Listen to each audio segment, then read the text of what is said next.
আমি একজন মুসলিম হয়ে আমি এত চুপ করে থাকতে পারি না। আমি একদম বাসায় চুপ করে থাকতে পারিনি।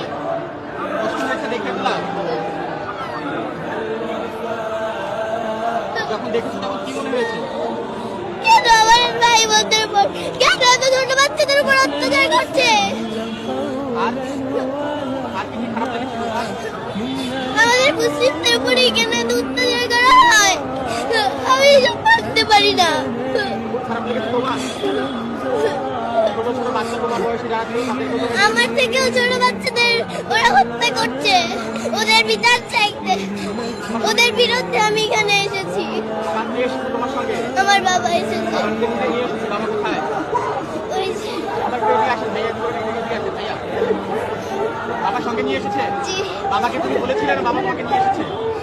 আমি আমি বাবাকে বলে দিলাম। আমি চুপ করে থাকতে পারিনি। আমি এখানে প্রতিবাদ জানানোর জন্য এসেছি। মেয়েদের বাচ্চা তুমি কি চাও এখন? এই যুদ্ধ বন্ধ, এটাই চাই আমি। এটাই চাও? আল্লাহর কাছে দোয়া করছো? জি, কি দোয়া করছো তোমার ছোট ছোট ভাই বোনদের জন্য? এই যুদ্ধ যেন বন্ধ হয়। আমার মতো ছোট বাচ্চারা ঘাস লতা পাতা খেয়ে বেঁচে আছে, ওদের কিচ্ছু নেই। ওদের আমি একজন মুসলিম হয়ে আমি এত চুপ করে